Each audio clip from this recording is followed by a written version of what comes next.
Oh. In the 6th chapter, 14th shloka, we were discussing 13th and 14th is how to sit. I think, where did I put all my shlokas? I don't know where I put all my shlokas. Everything got disturbed because I left it somewhere. Okay, doesn't matter. No, I have another notes, I don't know, another page somewhere misplaced. The sequence of the whole meditation. No, lost it somewhere. Okay, doesn't matter. Preparation for meditation. Meditation here is nididhyasana. Nididhyasana is different. Nididhyasana is a contemplation, you can say, different from meditation. As we have been discussing, upasana is dwelling upon your devata. It is an imaginative. This nididhyasana is simple observing, not imagination. So the difference between upasana and nididhyasana. In upasana, we imagine. In nididhyasana, no imagination, just watchful. The awarefully, you just sit there. So whatever we continue what we heard in Vedanta, what we heard, what we reflected, what we heard, what we reflected, in keeping with that, as an extension of Vedanta Vichara, as an extension of self-inquiry, we just try to stay in that anubhava, stay in that awareness which was discovered as a flash. We discovered as a flash, Atma is everything. The pure consciousness of Atma is everything. The entire world is only a thought. The entire world is only a thought within consciousness. This we heard, we reflected, we just got it like a glimpse. Now that the glimpse has to stay, it has to be stabilized, it has to be made natural. Now we have to make it natural. To make it natural, we just remain watchful and then allow that experience which we got as a flash. We give an opportunity for that experience to come back and get stabilized. So the mind's functioning doesn't interfere. That means we allow the mind, world and everything as a part of consciousness. So we allow that witnessing consciousness just to witness. If the mind keeps operating means individuality. If mind starts objectifying individually, the individual knower, if individual is knower trying to objectify, perceive, conceive, imagine, think and logically analyze, then he is an individual knower. That is jnata. If jnata is operating, then he interferes in sakshitvam, interferes in being witness. So this individual knower doesn't interfere, he also just becomes relaxed. Then the sakshi, the witnessing consciousness, starts operating. Means witnessing consciousness remains undisturbed, uninterrupted, that's all. In fact, sakshi or witness is always there. Witnessing is always there. So in ordinary, normal life, the witnessing role is a little bit colored by this individual thinker, individual knower. The witnessing consciousness is colored, borrowed. The witnessing consciousness is borrowed by this individual, and then individual interferes there. Now what we are doing is let the individual stop interfering. So he doesn't color the witnessing consciousness, so he leaves it to the witness itself, who has been functioning always because he is eternal. Witnessing consciousness is eternal. So that eternal consciousness operates means it goes on like before. So that individual interference stops. That's all we do it. So we just don't consciously do anything. Consciously thinking, willing, all that we don't do. Just to remain silently. Whatever is happening, we allow it. So that witnessing consciousness, which is there naturally, its awareness remains undisturbed. So we don't have to create. Witnessing is not a new thought we are creating. Witnessing consciousness is not a new thought we are creating. It is non-stop, eternal and natural. The witnessing consciousness is non-stop. It is beginningless and endless. It is natural and it is on. Nobody can stop it. It can only be interfered by other. The individual knower, or we can say the mind. The mind comes it between, it can color the consciousness. The mind can color the pure witness. Coloring means the mind can take the place of Sakshi, take the place of witness and imagine that I am Sakshi. Or it can borrow the Sakshihood and impose upon itself. So that individual knower who is associated with the mind can borrow, or it can be understood like this better. The Sakshi is reflected in mind. Sakshi is witnessing consciousness. Witnessing consciousness gets reflected in mind.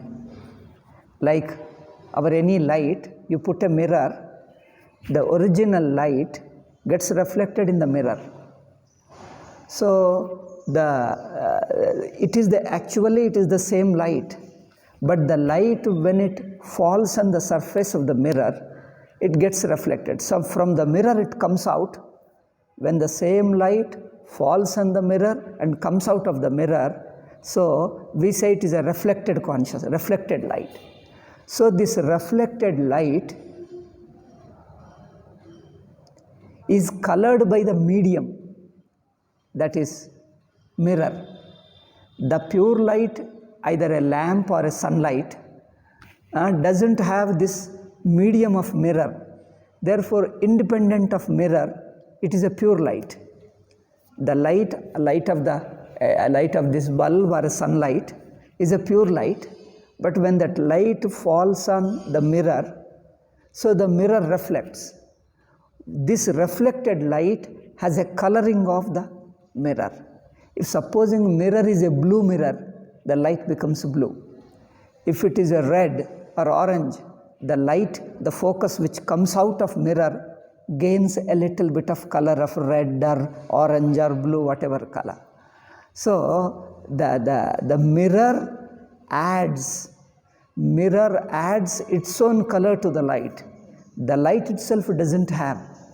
The pure light doesn't have any color, but when it passes through mirror and comes out of the mirror, that is called a reflected light. Before it entered the mirror, that's a pure light. The same light enters into the mirror and comes out of it, we call it reflected light. The reflected light can be colored by the mirror and whatever associated with the mirror. Similarly, this is just an example, just an illustration. Similarly, witness is the original light, the pure consciousness. The pure consciousness reflected in the mind. Mind is like a mirror. Mind is like a mirror. So the pure consciousness of the witnessing Atma, when reflected in the mind, it can receive the coloring of the mind, limitations of mind. Mind has certain limitations. Mind has a division, subject to object division. So a light, wherever it reflects, either a mirror or water, anywhere. If the light falls on water is slightly different. The water medium is slightly different. You can see the reflection slightly changes because the water medium is different, mirror medium is different. So each medium adds its own color. Similarly, the mind, when the same witnessing consciousness passes through mind, the consciousness which we experience is reflected in the mind. The consciousness which we commonly experience is circumscribed by the mind, reflected through the mind, as if, these are all examples, as if reflected. So the consciousness is colored. This consciousness is associated with individuality. I know. When I say I know, I see this book, I see, I hear, I perceive, I conceive, I think, I understand. All this is consciousness in association with an individuality. That I, capital I means that individual. So that sense of I is associated, is imposed upon consciousness through the mind. So the mind, when the consciousness is reflected in the mind, so this reflected consciousness has a similarity with pure consciousness of Sakshi. There is a difference.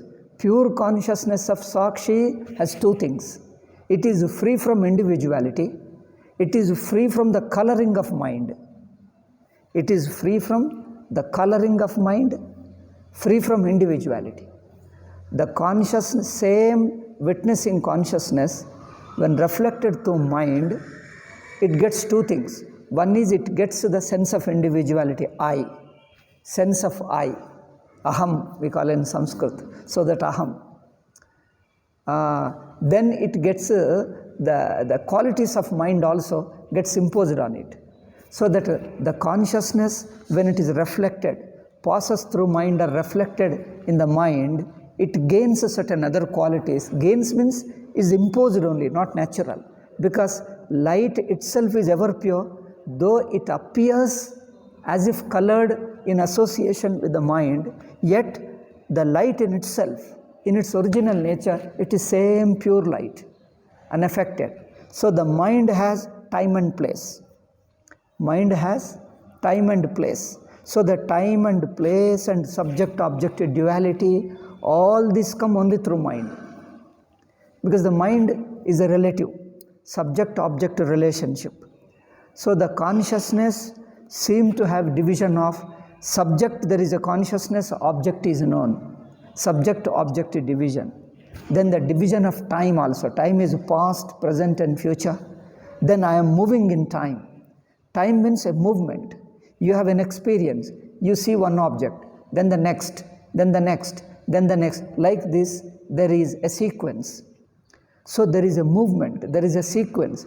Or the experience of sequence, the experience of movement is through mind. But the witnessing consciousness doesn't have that movement, that passing, called time. That movement is called time. So because it's a comparison between past and later, previous and later. So this experience of time is through mind, but the pure consciousness doesn't have. Witnessing consciousness has no time because it is beyond time. It witnesses the time also. It witnesses the time means past, present and future. All the three it is aware of simultaneously. Past, present and future.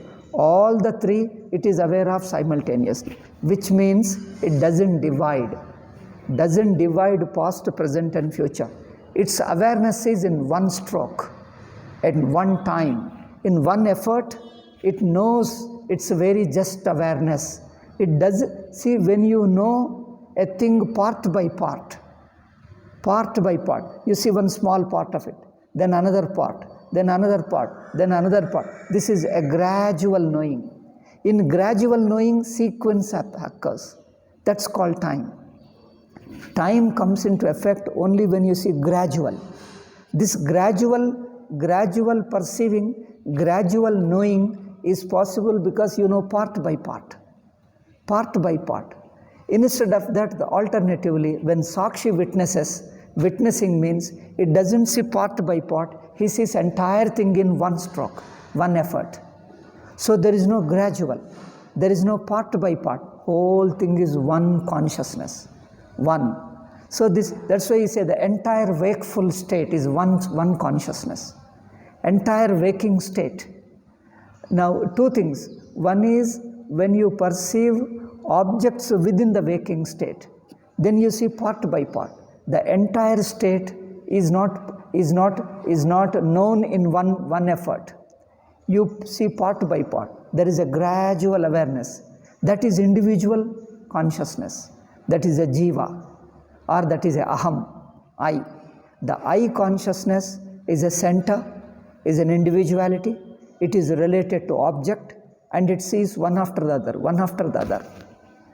But if you go to the root of the consciousness, so when you are in association with the mind, you are individual consciousness. Association with the mind. So that individuality arises only in association with the mind. Individuality arises only because individuality is a notion. I is a notion. You is a notion. Notion means a thought. I is a notion. You is a notion. So this notion means a thought. Thought means a frame of mind, a mode of mind. A frame of mind, a mode of mind is a thought. So this pure witnessing consciousness, when reflects in a mode of mind or in a frame of mind, then it becomes individual. So this individual experiences three things: time, place, and subject-object duality. Time, space means location, and subject-object duality. These three things he experiences. Therefore, all common people, all normal people see themselves as an individual, and there is an object, subject and object. I am the knower and I know something. So in this relative knowledge of subject knowing the object, subject knows the object. In this relative knowing, in subject's relation with object, time and space comes into picture. First there is subject-object duality. This duality further stretches. Then the time comes in.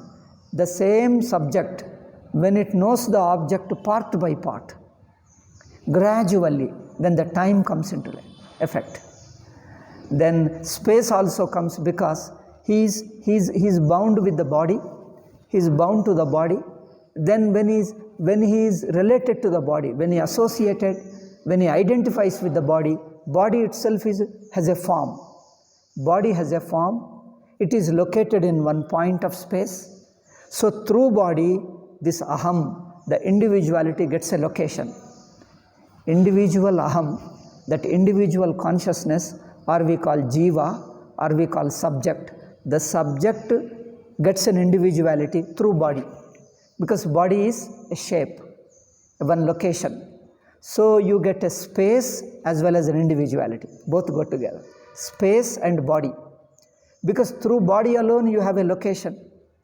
Now I am here and not there. When I move from here to another place to another place, I keep on shifting my locations. Because the body moves, I also move. So from here I look at the wall. When I go there, I stand there and look at this table. See, sitting here, I look at this, or go there and look at this. So I keep on shifting the points. So this location creates a relativeness of space. The spatial relations, near and distance, near and far, here and there. This idea of here and there, near and far, all these spatial relationships come only when you have a location. That location is jiva. This location is the sakshi, the witnessing sakshi, when identifies with the mind. That means the consciousness is reflected in the mind, and the mind is connected to body, then you get an individuality. So in the mind, mind means always subject to object dual. Without relativeness, there is no mind. Subject-object duality is there. A knower, known. Knower knows and the known is the object. Subject knows the object. This subject-object relativeness is mind. Mind is always in this divisive state alone. If you remove this division of subject-object, there is no mind. You transcend the mind. Mind doesn't exist. Mind ceases. You only become Sakshi.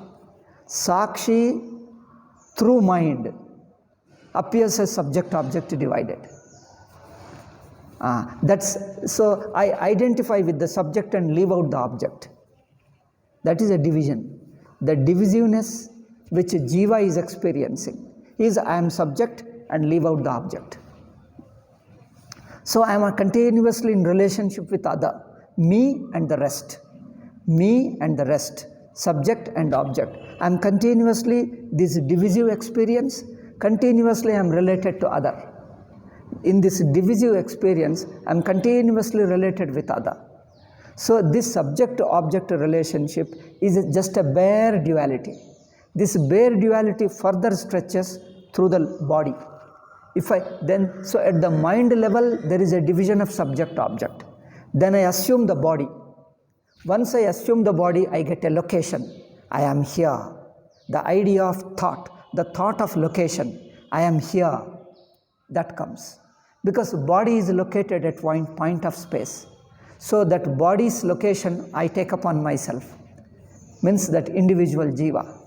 He takes upon himself because he identifies with the body. So the body's location he takes upon himself. I am here, not there. So here and there. Now the space gets divided.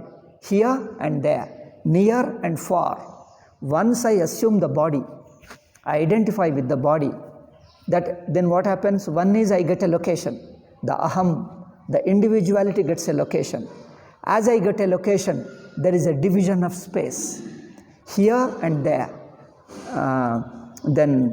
So near and far. So this distance, the idea of distance comes through the location.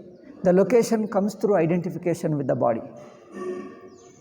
So the how Sakshi, when seen through the mind, becomes only subject-object division. Then it identifies with the body, then the space comes. Then the subject, while knowing the object, he doesn't see all the object in one stroke, in one effort. He sees the object piece by piece, part by part, piece by piece. When he sees all object is one object. Subject and object. All subject is one, all object is one. So, I and this. I am a knower and this. What is the object? All objects can be reduced into one thought of this. This is one thought which includes the entire field of object. Entire field of object is brought in one thought of this. Subject and object, I and this. I and this, subject object. I and this is subject and object. This further gets divided through body. At the level of mind, there is only subject object. This subject object is so close to each other, like two sides of a paper. You see, two sides of a paper, one paper, single sheet, two sides, two faces, this face and the other face. Similarly, subject and object are divided but so close. Through body, further divided. Subject object is further divided because through space comes in, time comes in. Through body, space and time come in. Then what happens? Objects become many. Earlier, at the level of mind, there is one subject, one object. Only division of subject object. All object comes into one, this. This is one which covers all objects into one thing alone, one piece. All objects have been clubbed up into one. This, I and this. Aham and idam, we call in Sanskrit. So aham and idam, I and this. I and this this divisive is like a paper, two aspects of one paper, one sheet. Two sides, the subject and object, not much distance, but they go together. Because the one doesn't exist without the other. Subject can't exist without object, object can't exist without subject. So, this subject-object duality, that is a front and back, like this body I see front and back, my face and the back. This front and back division, because in between I stand like a sheet. This divisiveness. This divisiveness also, if subject-object division is further removed, the dividing line is erased, you become Sakshi. Witnessing consciousness is free from divisiveness, is only just consciousness without any division of subject-object. So Sakshi is pure consciousness without a division of subject-object. So it's just consciousness alone, like in deep sleep. In deep sleep, there is only pure existence without any division of subject and object. So in waking state, we experience a subject-object through mind, because the mind creates this division of subject-object. Then you add the body. When you add the body and sense, when you add the body, what happens? Then the time and space comes in, location comes. Because the location is imposed upon, first in the pure consciousness called witness. The witnessing consciousness is like a screen of a TV. It's just a bare screen without a subject-object duality. When the mind is imposed, mind is accepted, mind is imposed to subject-object division, then that mind further takes upon the body, then you get a location, space comes in. Once space comes in, then time also comes in. Space and time go together. So once I get a location, I am here and not there. There is here, there is something else. Me and the rest. This divisiveness, the space comes in through body, because body gives the location. So the idea of body is location. When I have a location, I am here, that is a thought of body. So in your consciousness, body has entered. The location of body is imposed, is imposed, it is taken up, associated. Now, second thing is, then the body is not one. Body also has got many parts, many sense organs. So I have got eyes to see. So body has got many parts, then body has got many sense organs, in fact 10. 5 organs of knowledge, 5 organs of action. That you know, Jnanendriya, Karmendriya. 5 organs of knowledge. Through eyes, I become a seer. Through ear, I become a hearer. Through touch, I touch, I feel. Like this, through 5 sense organ, the very knower, the single knower, through body gets a location. Then through body identifies with the sense organ, he becomes a 5 kinds of knower. 5 kinds of knower. So his perception becomes a 5 kinds. The same one knower, he perceives, he listens, he touches, he feels, he smells, and then he all these things. He smells and tastes, all these things, 5 kinds of things. His subject himself assumes the many roles. The subject is one, but even in that, when he identifies with the body, he has got many aspects. His individuality has many aspects. So through body, I become an individual. Then once you become an individual, there is a difference again. Human being and any animal, you contrast. I say, I am not an animal, I am a human being. Then again you say, I am a male, I am not a woman. Then again, further minute division. Divisiveness comes further. More and more further divisiveness. Then again there you say, then the social role, the national role, that I am an Indian and not others. And I am so and so and not somebody else. Then the language, then I am Kannada, not others. I am Kannada, not North Indian, I am a South Indian. So this further division through body. So body has got various associations, various parts, all these parts. One of the part I identify, other part I lay out. Division again. A part of it I identify, other part I lay out. Further division. So the subject has got further division, further parts, further limbs of the subject, the limbs of individuality. Then coming to the object. Earlier, the whole object was this. There is only one object. The entire objective world is this, I and this, in the beginning at the level of mind. At the level of mind, there was only object and subject, that's all. Now when I take up the body, space started. When I take up the sense organs, then the many divisions started. I see color, form, sound, objects, then many things I start seeing. Not only that, then I see part by part, gradually, then the sequence started. Time also has come into picture. So, through my association with the body and sense organ, now this is what a complete jiva. Now going back, now he has to de-identify. If he de-identifies with the sense organs, too much of divisions of the world goes away. All the multiple division, multiplicity, the plurality of the world goes, all this is reduced into one, this. See, this is book, table, or stand, or watch, mic, cloth, there are many objects. All of them can be reduced to one, this. See, this is one word, one pronoun. This one pronoun includes all the objects into one. So we include all the multiple objects into one this. Similarly, subject also, I de-identify with the body. First, the 5 sense organs I avoid. I see the common in all 5 sense organs is consciousness. Mind is common. Mind is common. Mind means a reflected consciousness. The consciousness which is in the mind. Mind is a conscious entity only. So that conscious mind is common in my perception, eyes, ears, touch, smell, and taste and all. So the mind consciousness is common in all the 5.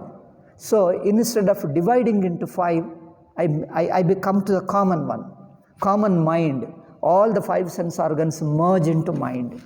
They're just mind consciousness. That is a thought. A thoughtful consciousness, a consciousness in the form of a thought. We don't divide further quality of the thoughts. Through eyes, you perceive the colors. Through ears, you listen. Listening is different from perceiving the color. Listening is different from perceiving the color. There, from the mind, you are further dividing into sense organs. Now we go back. We go see the common in all the 5 sense organs. Listening, hearing, touching, smell, and taste. In all these things, come to the common one, that's a mind. Consciousness, mind as a consciousness is common. So, the multiplicity of subject is gone, multiplicity of the world also is reduced into one. Then your body identification. Remove the body identification. See, body also makes you too gross. It makes you located in the world, located in space. If you forget the body, de-identify with the body, you are conscious without any location.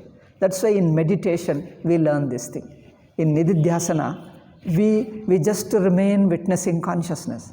Then what happens? The location you leave off.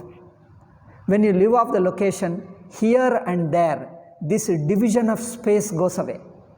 You are only simple consciousness without any location, because the location of the body brings divisiveness in you. Here and the rest, me and the rest. This division of me and the other, here and there, this division of space goes away. Division of time also goes away, because if you are perceiving one after the other, there is a sequence of time, then the sequence of experience, time comes into picture. So you remove the time also, because you don't see one by one. You see the whole thing is in one stroke, one attempt, one effort.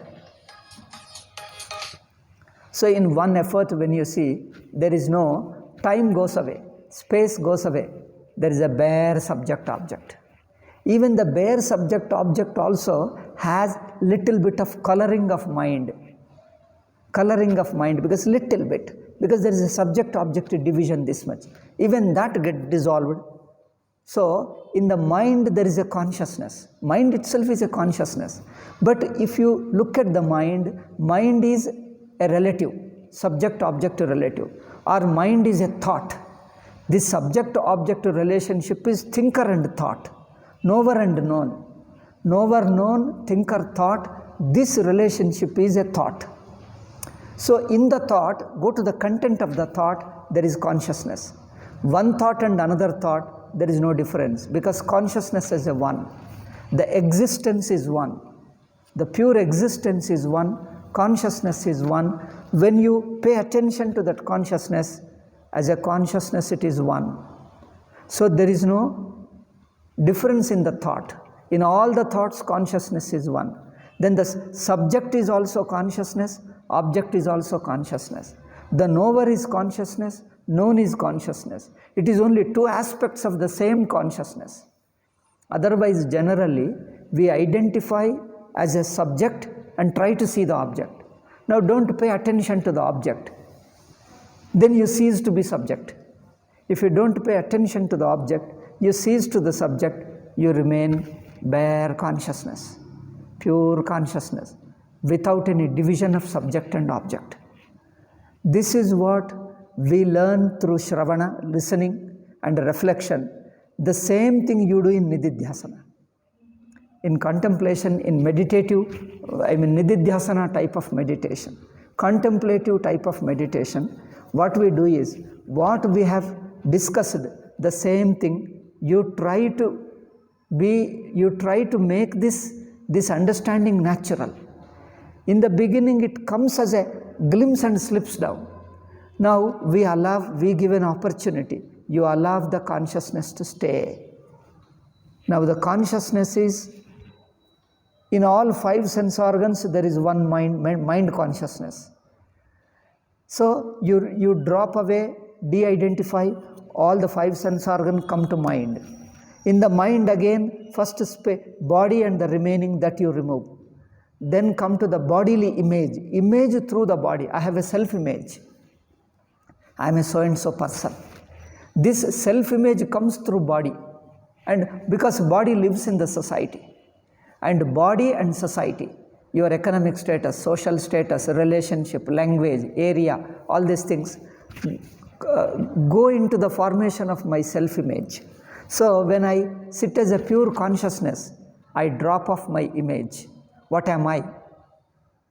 There is only I am. No thought of what am I. There is no what, because all that you de-identify. Just remain conscious. Then what happens? Like that reflected consciousness I give in the example. The reflected conscious, the light which is reflected in the mirror has to be seen as the original light without the relationship of mirror. So the light in the mirror gets little coloring of the mirror. Now we see, go to the root of the light. The root of the light, which is non-reflected light. This reflected light is inseparable from the original light. That means the light as a light is one. It doesn't have a coloring of the mirror because it has come out of the mirror. It de-identifies mirror. It doesn't identify. If it ignores, neglects mirror, negates mirror, it becomes a pure light. That pure light, this pure light is one. Now it doesn't have any color of division, subject, object or anything. Similarly, in the consciousness which is in the mind has got division, relative consciousness it is, relative. The relativeness also you drop off, you negate it, you remain simple consciousness without any relativeness. Relative means I am trying to see something, I am trying to know, I am subject trying to know the object. This is a relativeness. This relativeness also merges. There is only one consciousness without a division of subject-object, without a division of knower and known. So this we keep the basic idea, and this idea you contemplate during Nididhyasana. So at each stage you spend some time, you just remain there. So you allow, you don't do anything, you just remain in that consciousness, that the mind, first sense organs get merged, there is only mind. Then the mind's subject object, first time goes away because the sequence goes away. Because in all sequence, consciousness is one. See, in the time, Time means a sequential perception. But in each point of that sequence, in each point consciousness is same. So it doesn't need a sequence. Because first I am seeing consciousness, next consciousness, next consciousness, next consciousness. No, there is no sequence. Because there is continuously one consciousness, so there is no sequence. The sequence merges, the time merges, there is only just consciousness. The space also merges because when the bodily consciousness is forgotten or negated, the body association, the association of the body, imposition of the body, body's location, imposition of the location upon consciousness is negated. There is consciousness without location. When I have no location, I have no thought of here and there, near and far. This division goes away. Then the space disappears, time disappears. There is only a bare subject-object. Even that goes away when you pay attention to the consciousness. What I call object is also consciousness. What I call subject is also consciousness. In the one consciousness, there is no division of subject-object. Subject-object is mutually related, mutually divisive. You take the side of subject, object becomes separate. Then you look at the object, then subject gets divided. So this divisiveness, you see the commonness between subject and object. When you try to pay attention to the common basis of subject and object, consciousness is one, you come out of the mind. So you don't need the mind, you don't need the mirror. When you pay attention to the original light, the medium of mirror is neglected. Medium of mirror is ignored, negated. You go to the root of light, the light is colorless. Pure, transparent light, colorless light. Pay attention to the transparent, colorless light, the mirror is gone. You remove the mirror. Mirror here is mind. So the mind divides the subject-object. So see the common between subject and object, then the mind is gone. The divisiveness is gone. There is only one consciousness. That's called witnessing consciousness. In fact, there is not even witnessing. Witnessing is also a relative name. So only to remove this subject-object duality we call witness. Otherwise, it is nameless. You can't call any name. It is just a nameless. You don't know what to call it. It's just there. It is all-encompassing. It is free from all divisions. All subject, object, the world, time, place, me, and everything becomes one consciousness. There are no other people. All others are me. They are included in me. The whole world is included in me. So this consciousness, what you have discovered as a glimpse, try to retain the glimpse. You give a chance to your mind. Don't imagine unnecessary things. Because once you get a flash, while listening to Vedanta talk, you get a little glimpse, just like it comes, goes. Just a glimpse comes and falls off. That glimpse, that flash, you allow the flash to reappear in you. You allow.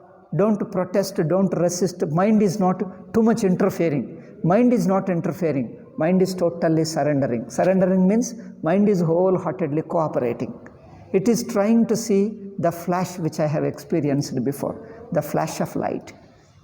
So when mind is not trying to see the divisions of the world, when it doesn't take interest in the inner divisions of the world, too many, the pluralistic world.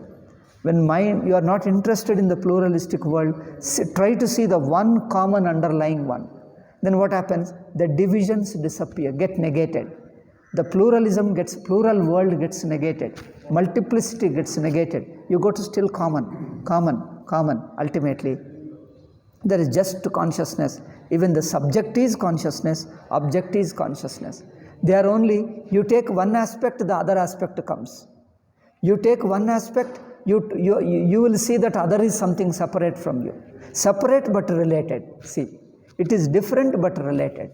So here, you don't divide it. So no relationship, no division.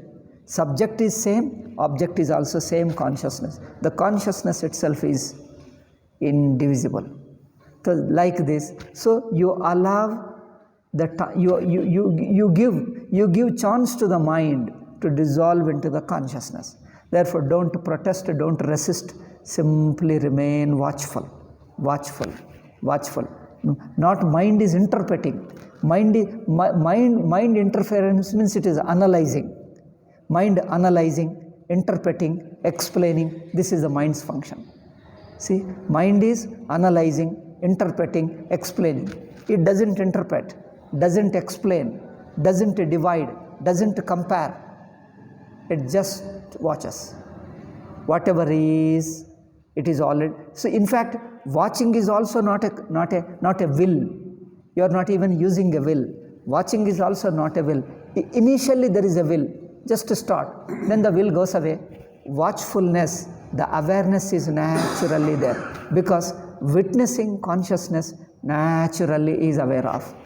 His awareness is natural, spontaneous, effortless. It doesn't need a will.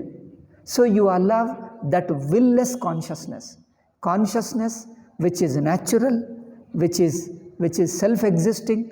So without using the mind is comparing, dividing, trying to see what is it, and then dividing, comparing, analyzing, explaining. All this is a function of the mind. So mind doesn't interfere, means it doesn't do all those things. Mind also merges into the same consciousness. Merges means when it is not operating in this way, mind ceases to be there. Then the mind also becomes the same consciousness. There is no mind. Mind is, in fact, there is no such thing called mind. When the consciousness assumes a shape, that is called mind. Assumes a thought form. Consciousness assuming a form of a thought, that is called thought. There are different thoughts. As I told you, relativeness. Relating is a thought. Analyzing is a thought. Comparing is a thought. Dividing is a thought. All these are the various functions of the mind, functions of the thought. So all these functions are reduced to one consciousness. Consciousness is a common underlying all these functioning of thoughts. These various functions, various thoughts, in and through all these thoughts, one is consciousness. So when you are analyzing, it is conscious. When you are dividing, it is conscious. When you are comparing, it is conscious. When you are questioning, it is consciousness. So in all the functioning of mind, being consciousness is common. Therefore, instead of dividing the mind's functions into various functions, come to the common mind. The common bottom of the mind is indivisible consciousness. When you pay attention to that consciousness, it is naturally there. So your will is not operating. So when you are using the mind by comparing, analyzing, all these things, you are using the will. You are using the will and thinking. But when you are Sakshi, Sakshi's nature is consciousness, is natural. It doesn't need a will. That doesn't need a will means the will-based functions of mind.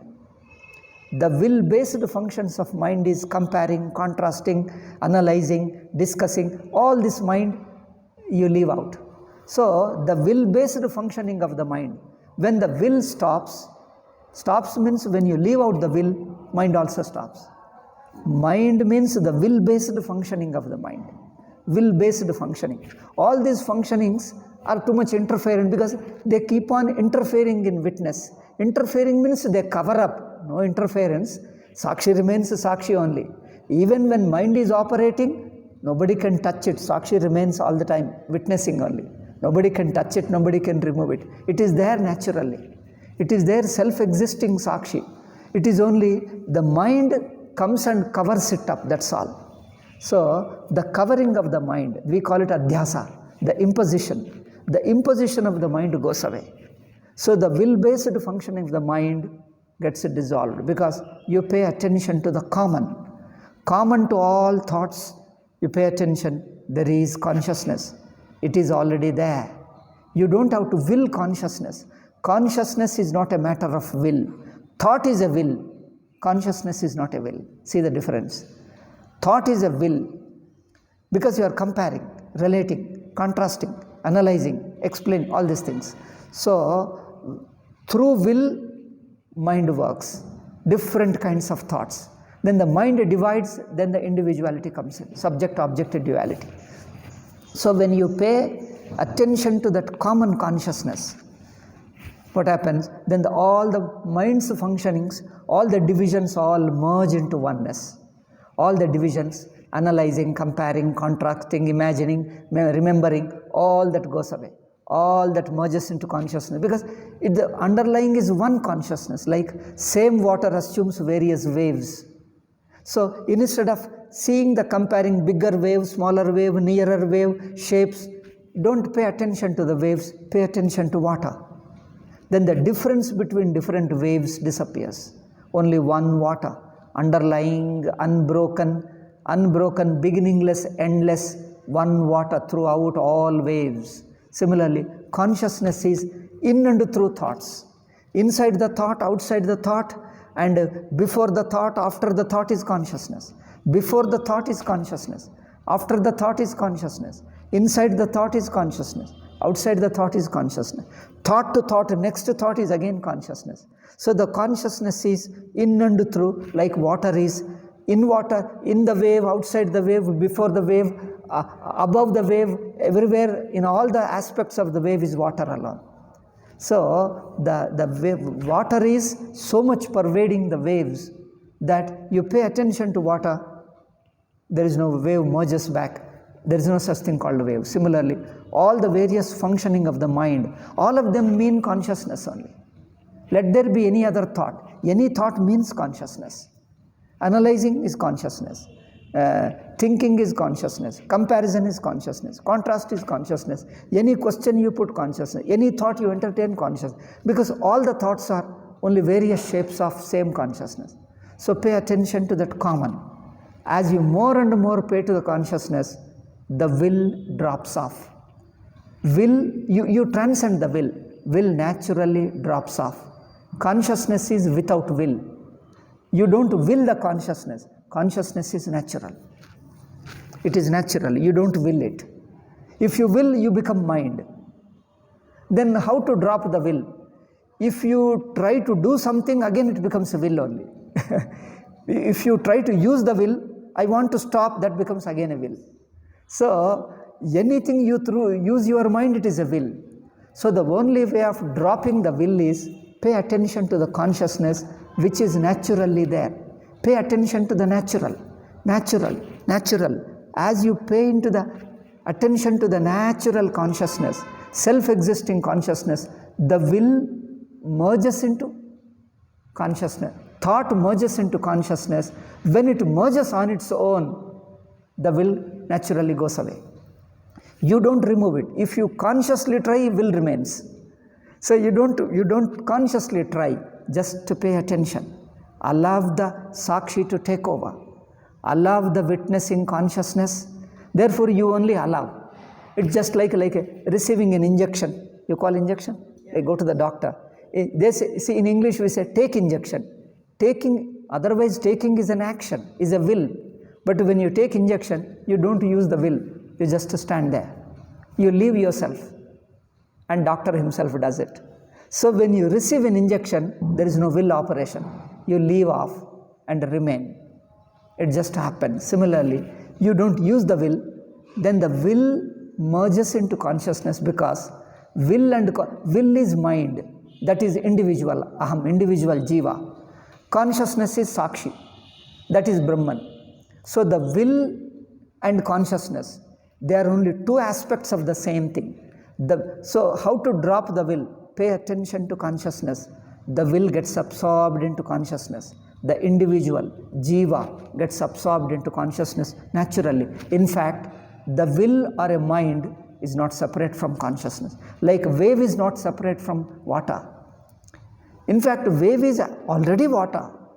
Wave is already water. It doesn't have to. For the wave to become water, what should you do? Should I keep on applying your will? You don't need applying will. You are already water. You recognize a fact. Keep paying attention. You try to understand. That understanding dawns upon you.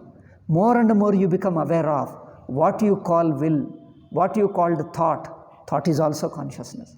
Will is also consciousness. When this discovery, when this understanding naturally takes place, The will is already merged into consciousness, so there is no will.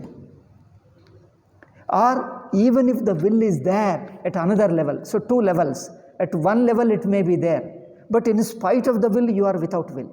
You are free from will. You spontaneous existence. At one level, there looks like will, but the will is already swallowed up into consciousness.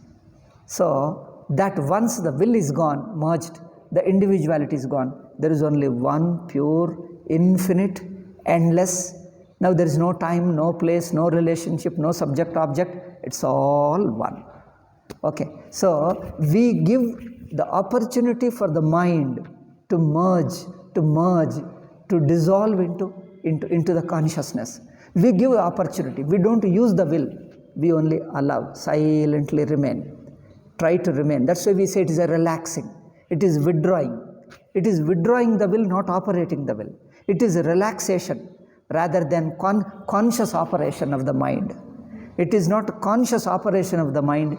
It is allowing the mind to naturally come. Like a car, you allow it to come to a halt.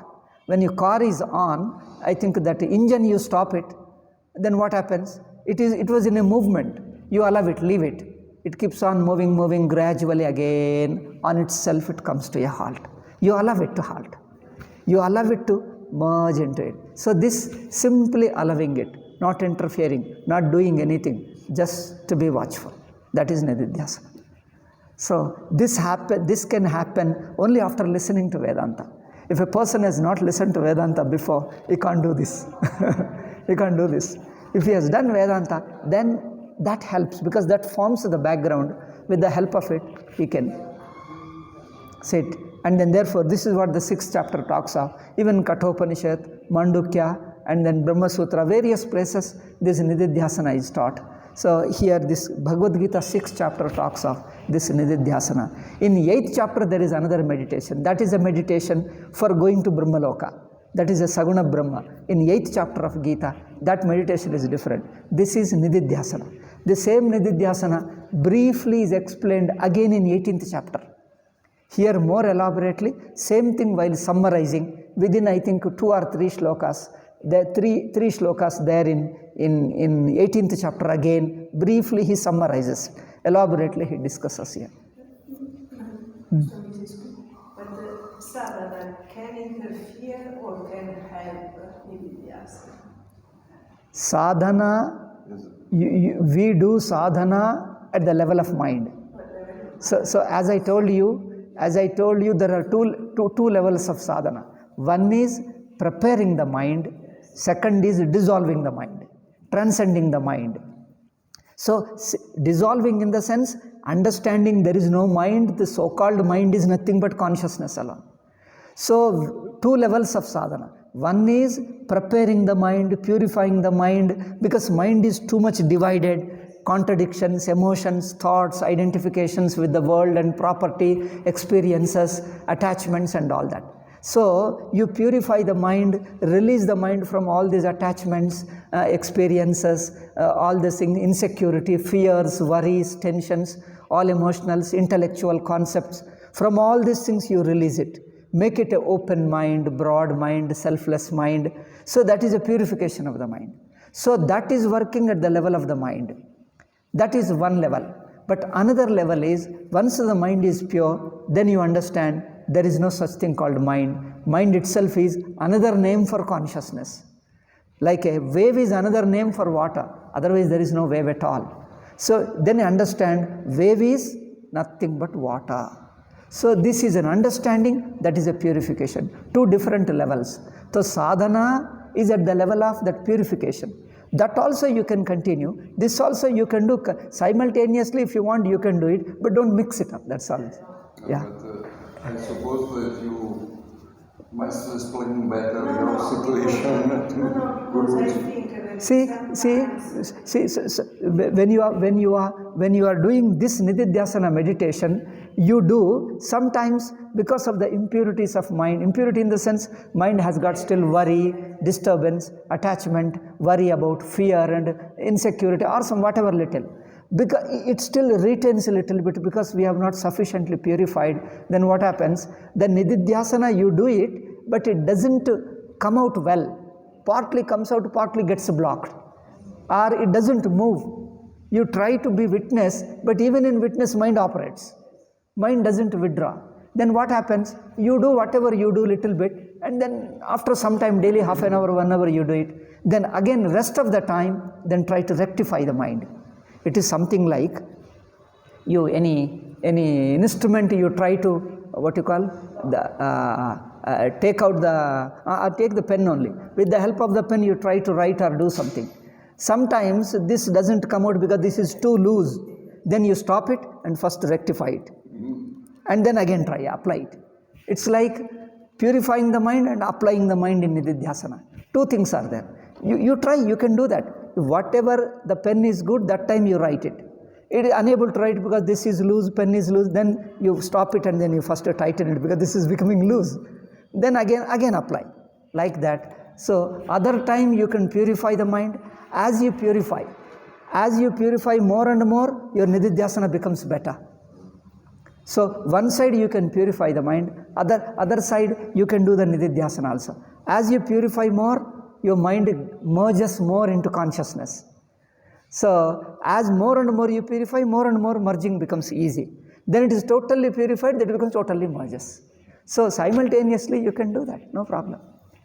So one side you purify, other side you dissolve the very mind. Understand? You can purify the mind also through Vedanta.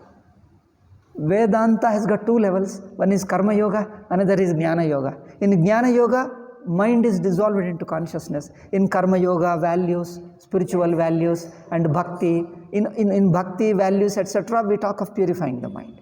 So Bhagavad Gita talks of two. See, at the end of each chapter it says, Iti Srimad Bhagavad Gitasu Upanishatsu Brahma Vidyayam Yoga Shastra. Brahma Vidya and Yoga Shastra. Brahma Vidya is pure knowledge. That is this. And Yoga Shastra means Karma Yoga, purification and all that. So, one is rectifying the mind, purifying the mind, then transcending the mind. Two levels. One is Karma Yoga, another is Jnana Yoga. Because when you do sadhana, for instance, you say, chant japa, or you have to imagine. But sometimes... when you are imagining, then the nididhyasana gets suspended. Yes. Naturally, it has to suspend. Because you are trying to identify... Imagine. True. See, you are trying to imagine a noble, holy... imagining the holy is good to remove the unholy imaginations. See, we have got a deep-seated unholy imaginations, thoughts and relations. To remove the unholy means a little bit selfish and all, out of fear and attachment. This is unholy, nothing is unholy. Fear and attachment, emotions, and worry, insecurity, these are all unholy. So these small, selfish, fear, worry imaginations, to purify this you use the holy, beautiful, all large-hearted, kind, compassionate, all blessing Bhagavan. So this, by noble feeling, you remove this insecurity, fear, worry, this purify. So after purifying, once it becomes pure, then they dissolve the very mind into Brahman. So two levels they are. So when you are doing these things, that you can't do, because that's a different level. You can't do it. You can't do it. So that you nididhyasana, you suspend and you do it. But so in nididhyasana is a... I see, because... this is the point. This last summer, Nanda Kumarji came in Italy and he's studying in our house. So Nanda Kumarji gave her some other instruction, nidhi, you know, and this complicated her life. So now no, it's complicated, not in the sense that, of course, you can do, but I cannot understand the importance of these things. It's different. Simple thing. See, I tell you, if you can do the nididhyasana, if you can dissolve the very mind, the world and relationship, time, place, even relation, all of them you can dissolve into one consciousness, then it is okay. If you can't do it, then because this instrument is not cooperating, because it has become blunt, so then rectify it. What is wrong? You rectify it, correct it, purify. So as more and more you purify and correct it, that becomes naturally easy. That becomes easy. So there is no contradiction. One is, I don't know, you pluck out, you call plier and such things, like operating the machine. To repair the machine, you need an instrument. Sometimes instrument itself becomes blunt or bent, something like that. Then you straighten it then. Then you straighten it and again use it. Then straighten it, or you replace the part, like that. So when the mind rectifying, mind purifying, mind straightening, or learn the skill in operating all those things, you can do that. All that we call karma yoga, upasana, all that thing. So they don't come in clash. So that you need it, you do it. If you don't need it, don't need it. But if while doing nididhyasana, it doesn't happen if it is not pure. If the mind is free from these attachments, relationship and emotional worries, tensions, fears, if it is not sufficiently free, then nididhyasana it is unable to do. It becomes blunt. Mind thinks nididhyasana, it becomes a blank. It becomes a blank, or it becomes a numb. You think of something and stops. Mind doesn't move at all. So you can feel that nothing is happening. You don't feel on consciousness at all. You feel blank, or mind goes away somewhere. That means it is when you try, the operation itself is a proof. You try to use it, it is not able to write. That means it needs to be corrected. The refill has to be replaced, or it is loose, you have to do something, or you change the pen. By trying, you understand. So are you able to write or not? See, if you are able to write, then go ahead. If you are unable to write, then correct it. What is the contradiction in it? If you are able to do vichara and nididhyasana, and then it is going on well. If you are unable to do, get blocked, and then mind remains dull and bore, you don't feel that liveliness of consciousness, that witness. Witness is always ever live, ever creative. That ever liveliness, ever creativeness is not coming. Then the thought is coming, comparison. Then if it is coming, then suspend that nididhyasana, because you can't do it anyway. Means you may do it little bit, we are not able to do of that qualitative nididhyasana, a deeper level of nididhyasana unable to do. Doesn't matter. We do very low level of nididhyasana, doesn't matter. Whatever low level, it's like we are not able to write very good. Okay, whatever write, you write. For a while, for a half an hour, 1 hour, then come back to this thing, then rectify the mind. If you rectify better, then you will be able to do vichara better. You can feel if your mind has become free from certain attachment, reactions, emotions, etc., then the nididhyasana becomes more spontaneous, more easy. So it is like a testing. You purify the mind and test the mind with your Vedanta vichara. Is it able to do or not? If it is able to do, you enjoy it. If you are unable to do, you feel that is something uneasy, uncomfortable. That means mind needs clarity. Your own life tells, your own heart tells, am I able to do? If I am unable to do, then it is something getting blocked. Then you need little more purification. Because at the beginning, for instance, of doing japa, I had like visions, colors, and okay. Now no. Okay.